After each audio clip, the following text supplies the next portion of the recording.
안녕하세요. 금빛 물결입니다. 지난 시간에도 김포와 관련된 이야기를 했는데 제가 김포에 살다 보니까 아주 흥미진진하고 좀 재미가 더해집니다. 새로운 사실도 알게 되고 네, 네. 또 제가 알고 있는 사실하고 연결하니까 또 새로운 지식이 막 만들어지고 그렇습니다. 오늘도 김포에 요즘 김포 땅값 집값 많이 올랐습니다. 그래서 눈여겨 보시면서 김포 이야기 다시 들어보도록 하겠습니다. 아, 김포에 가서 일을 내가 많이 했던 사람 중에서 조금 좀 아쉬운 게 있어요. 아유, 땅 좀 사놓을 걸. 이제 이런 얘기입니다. 그때 내가 그 김포를 많이 다닌 거는 김포 신도시에 거기에 있는 이름들을 짓느라고 제가 그 LH 공사의 위탁을 받아서 작업을 했거든요. 그렇기 때문에 제가 김포시를 그냥 부지런히 다녔어요. 그러니까 거기에 그 문화원 사무실도 가고 시청 사무실도 가고 그러면서 거기서 작업을 한 거예요. 그래서 옛날 땅 이름들을 전부 조사해서 내 그 PC 자료에다가 집어넣어 놓고 다시 또 그것을 출력을 해가지고서 정리하고 그랬어요. 그러다 보니까 이러한 땅 이름들에 대해서, 그러니까 김포의 땅 이름들에 대해서는 좀 어느 정도 아는 편이 됐습니다. 그래서 지금 이야기를 지금 펼치고 있는 거예요. 지난번에 몇 번 얘기했지만 이 구둣물 얘기를 제가 했는데, 이 구둣물을 구두로 해석하지 말라고 제가 그랬어요. 구지라는 말과 의라는 말, 이건 이제 소유구역 조사죠. 그러니까 굿의, 그러니까 지금으로 말하면 의가 되겠어요.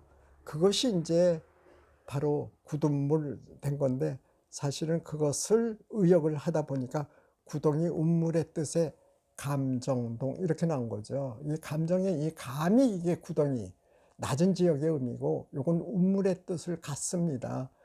또 하나 이제 잘 알려진 이 사우동, 이 사우리 얘기인데 옛날엔 샘모랭이라고 했다는 얘기인데 지금 사람들도 부르고 있다는 얘기 제가 다시 한번 강조드리고요. 지금도 나는 이 사우동 같은 거 요런 이름 그 사라진 게 좀 아까워요. 샘모랭이 같은 거. 거기 김포에 가면 황골이라고 있어요.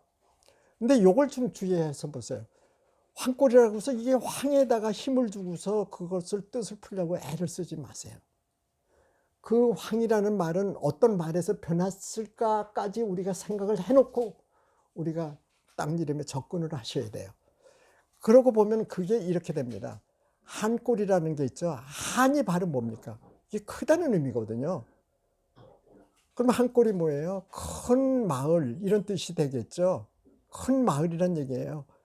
그리고 장기동 얘기인데 이건 장터예요. 이 기가 바로 뭐냐면 터라는 얘기입니다. 땅이라는 얘기죠. 거기 뭐냐면 장이 섰던 거죠. 그래서 장터말이에요, 거기가. 그게 장터말이 장기동이 된 거예요. 요게요. 요게.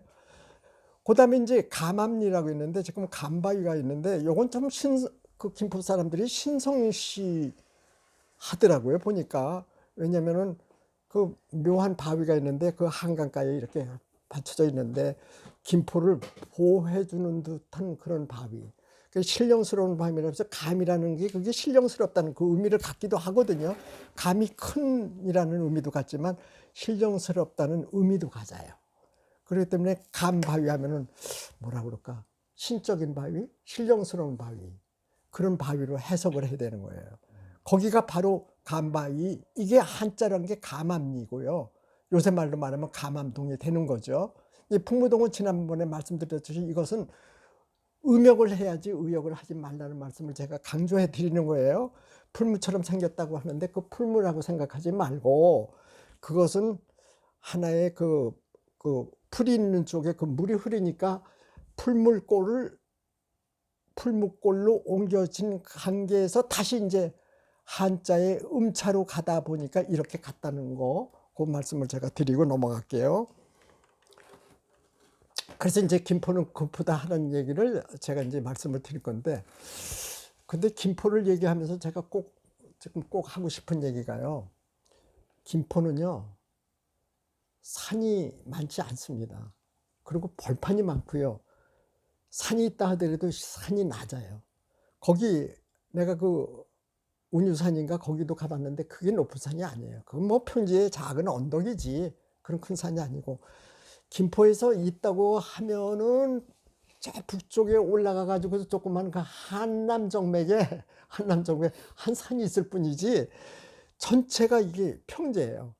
그런데 대동여지도를 이렇게 보면요, 참 신기한 걸 하나를 제가 발견을 하는데요. 이걸 한번 보세요. 잠깐 하나 보여드릴게요. 예, 여기를 보시면 돼요. 요거죠. 예, 한 번 더 갈까요? 예. 이 보면요, 이게 전체가 지금 평지로 돼 있는 것처럼 보이죠? 근데 대동여지도를 보면요, 어떻게 되느냐면 이쪽이 전체가 이렇게 산줄기가 지나가요. 김포 반도 한가운데에. 근데 대동여지도 여기로 이렇게 산줄기가 지나간다 이 말이거든요. 이렇게 산줄기가 이렇게 지나가는데 이 지나가는 산줄기가 김포에 무슨 산줄기가 지나가? 이렇게 되잖아요. 근데 대동여지도의 그 독도법을 우리가 알아야 돼요. 산줄기가 지나간다고 해서 그것은 산이 높은 것이 계속 지나간다는 게 아니에요. 그건 말하자면은 하나의 수계 개념입니다. 무슨 얘기냐면 빗방울이 평지에 떨어진다 하더라도 그 빗방울은 반드시 어느 쪽으로인가 흐르게 돼 있다 이 말입니다. 그 흐르면은 한쪽으로만 쫙 흐르면은 그건 경계가 아니에요. 근데 빗방울이 떨어졌는데 이쪽으로도 흐르고 저쪽으로 흐르면 그건 경계입니다. 그게 이제 수계가 되는 거죠. 대동여지도는 이 수계를 따라서 산줄기를 그렸습니다. 그게 이제 하나의 지맥인데요.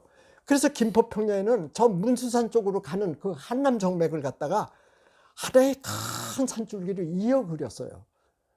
그 혹자는 그 대동여지도가 잘못됐다고 그러죠.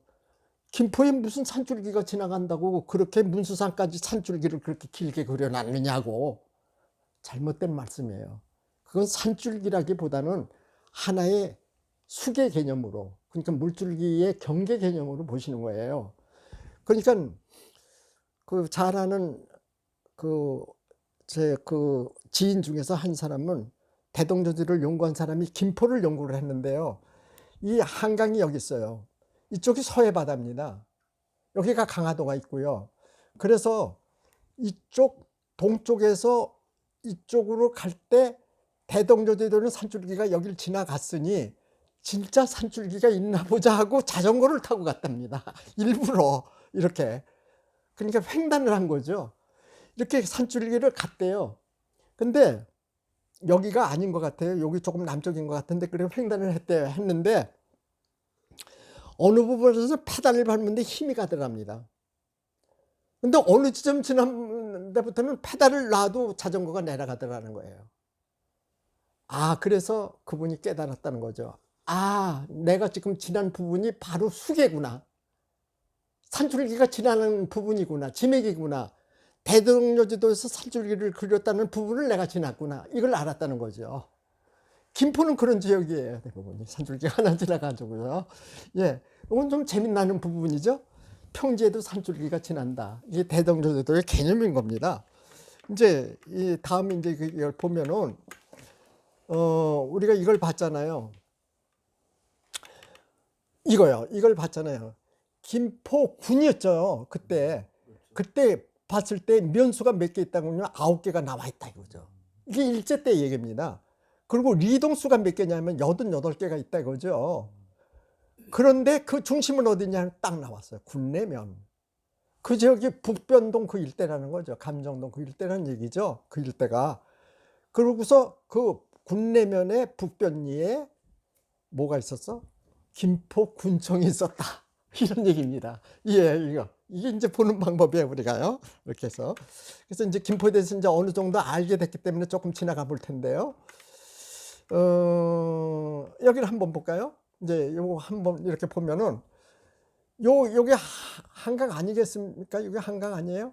근데 요 부분이 지금 간바위가 있는데 요 간바위가요. 요 바위가 하나의 언덕 위에 있습니다. 이제 제가 가보니까 언덕 위에 그 바위가 있더라고요. 그런데 이 간바위에서 내려다보면 전부 거기가 모래밭이에요. 이 일대가 그냥 벌판 비슷한 거예요. 이쪽 일대가.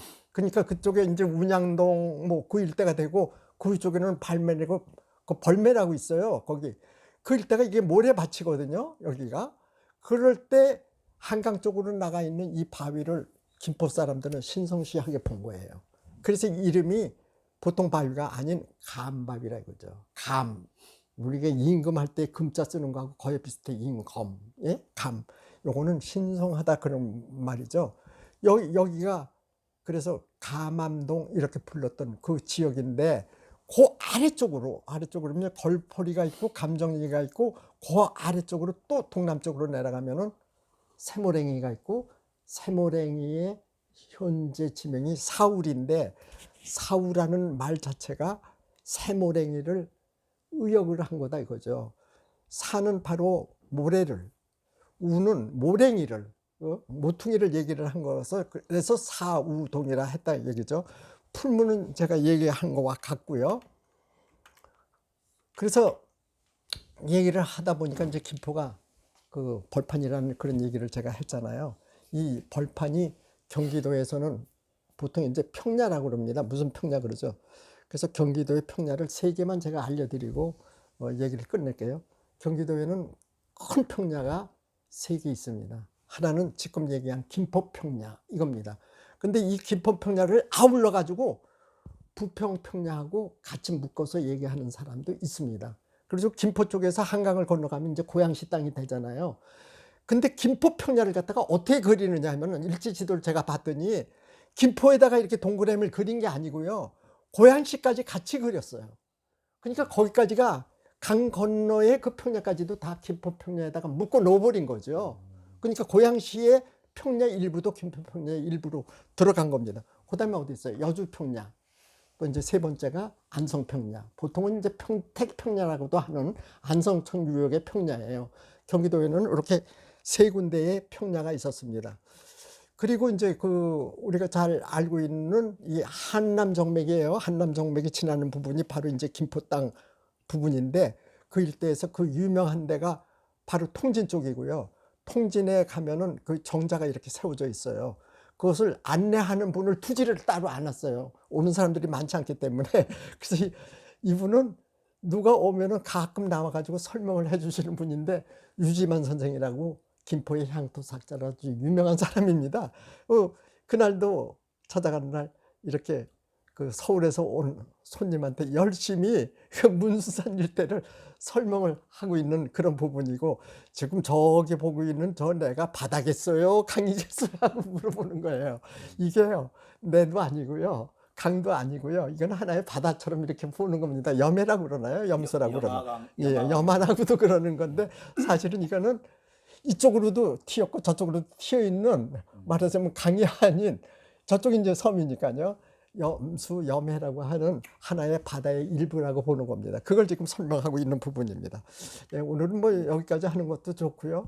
그래서 거기에서 이제 무수사 쪽에서 보면은 이렇게 불쑥불쑥 나가는 부분에 이렇게 해서 고지 많기 때문에 김포 강화 쪽에는 고자가 들어간 지명이 많다. 그래서 갑곳, 올곳 그런 지명이 많은 걸 볼 수 있죠. 그럼 바로 뭘 말하냐면 평지가 많다 하고 같아요. 되게 그런 데가 평지가 많기 때문에 불쑥불쑥 나간 거예요.